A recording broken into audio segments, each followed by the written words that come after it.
Extinction Rebellion, SFA. And I live in the Bayview, and I work with people in the environmental justice movement there, and so we connected up with some of them to do this stop that we plan to do in the Bayview. We are so late, they've got other commitments, and they can't hang around. I'm just talking with people from Green Action and from Mothers and Bayview Hunters Point Mothers and Fathers Committee. So unfortunately, we are going to cancel the stop at Lennar. However, they want everyone to know that Bayview Hunters Point Environmental Justice Movement is planning a bunch of actions for later this summer, possibly a car caravan, including possibly a car caravan just in a few weeks or so. But in any case, they're working on some campaigns to bring the issues of toxic contamination and gentrification in the Bayview to the larger city as a whole. And so I personally will be working on that, and of course I hope that other folks here will also come and support the Bayview and the Black community, which of course is the community in all of San Francisco that is hardest hit by toxic pollution, but also, and for related reasons, by COVID. It has the second highest rate of COVID cases per population of any district in the city, second only to Soma, because like Soma, we have a really high homeless population in the Bayview. So in any case, I'm sorry. I mean, I'm personally really, I regret, and I'm also apologizing for not being able to continue with that third stop that we planned. But we'll be making that stop later in the summer, and I hope you'll all join us. Give us a website, greenaction.org. It is, I think, just greenaction.org. The name of the organization is Green Action for Health and Environmental Justice, and if you look that up on the web, you can certainly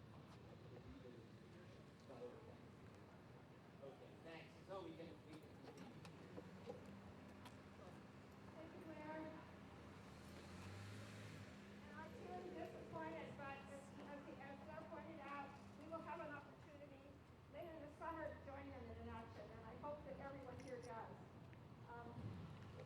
So we have one more speaker, very brief, and then I have 5 pies and a peach cobbler. Those 8 requests, and some organic lemonade. It's all organic. And we get off the plates and the forks and the napkins and everything else and stay socially distant and have a little pie feast after Aidan's speech. So thank you for hanging out. Here's Aidan.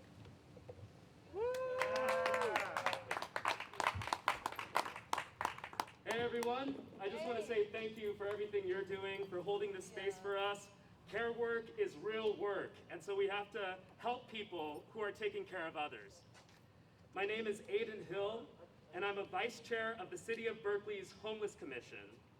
I'm speaking as an individual, but know that I am running for mayor of Berkeley this 2020 election. Yeah. And I declare that Black Lives Matter. Yeah. I declare that love is love. Yeah. I declare that no one is illegal on indigenous land. Yes. I declare that water is life. And I declare that the city of Berkeley should become a welcoming city for all of us. I acknowledge that I'm on stolen indigenous land from the Ohlone people. I thank the spirits north, west, south, and east. I thank the sky and the land, and I thank you all for holding your sacred center. We must acknowledge that everything we have is because of the forced assimilation, the discrimination, and the destruction of so many indigenous lives. So I thank you for being here. Yeah. Last year, or I believe last year, I went to Extinction Rebellion's Memorial for the Climate. It happened on Halloween. We talked about the environment and what it means to lose that. I can't help but think about how Pelosi wanted to joke about the quote-unquote green new whatever. And for that, and seeing all the children who will have to suffer from PTSD especially, how dare you? How dare you? Shame! Shame. So I'm going to tell you a few of the things I want to bring to Berkeley. And I think you'll be happy, because I haven't heard any other candidate talk about these things. The first thing is to respect the treaties. Honor treaty obligations with the Ohlone people of San Francisco East Bay. That's right. Yeah. Recognize that the right to organize and reclaim land through community land trusts are essential to the Yes. development of our people. Yes. Yeah. Yes. However, the incumbent mayor was silent when Berkeley shell mounds were under attack. Why? Because they wanted to build parking lots. For that I say shame. Shame. How dare you? How dare you? Yeah. Another part of my platform is universal public health. What a radical idea, right? We should work towards bulk purchasing of single rates for healthcare, towards the goal of a single-payer healthcare system across the county. Yeah. We should partner with public health and preventative programs and support research, evaluation, and tracking. I don't think, and especially with COVID, they're doing enough to make sure that we are safe. And I say, how dare you? In the Homeless Commission, I advocated for a people's first sanctuary for unhoused people. It was a simple ask. Adopt a model supporting them to take part in decisions about long-term and short-term solutions to their situations. We put this on the public record. All people sheltering themselves within a city-sanctioned encampment should be served by a public authority that provides clean water, sanitation, accessible toilets, and trash removal. I'm working every day for the last 2 years to hold refuge for Berkeleyans in an increasing gentrified living arrangement. I work with Food Not Bombs to make sure that people get free food. But the University of California, Berkeley, and the city, the entire city council except for one person, is committed to destroying our district's only green space that we intend to use for temporary refuge during a disaster. And still, even though the schools are closed down, even though fires are happening everywhere, even though an earthquake is imminent, they still fight the homeless people there, terrorizing them, traumatizing them, and saying, because we seem to own this land, we own you. For that, Jesse Arreguin, I say shame! Shame. Shame on you, Jesse. And that's not even the worst thing. That's not even the worst thing. We fought against police materialization when the city council just passed a budget giving $75 million to the police, not counting all the money they give them throughout the fiscal year. Jesse Arreguin, and this breaks my heart to say it, he voted for Urban Shield the same day that Neil Wilson died in Oakland.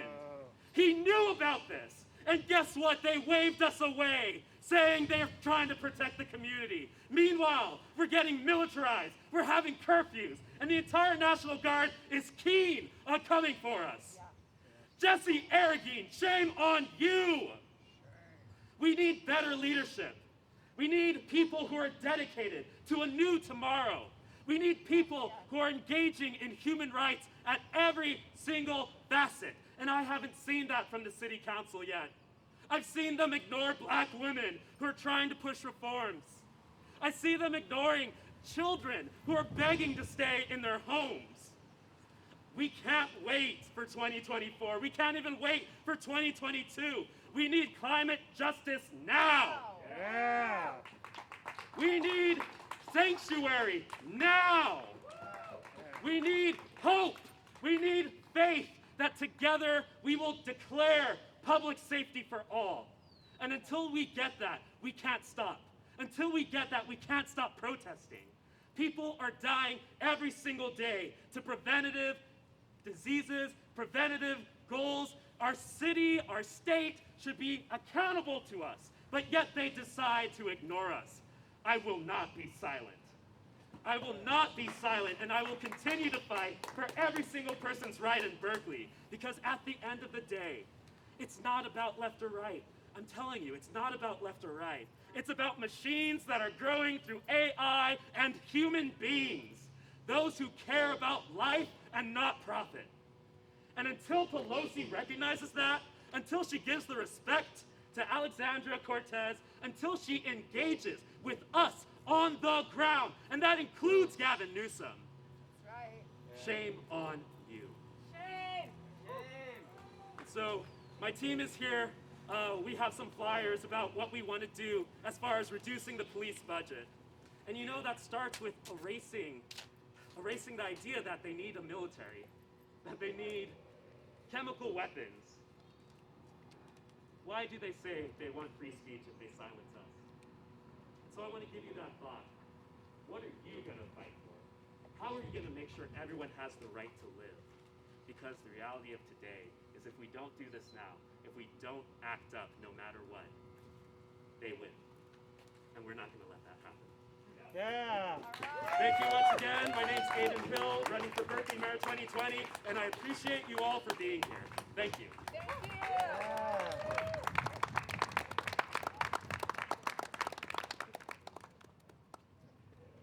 Okay, that black car over there has a Capitol policeman in it.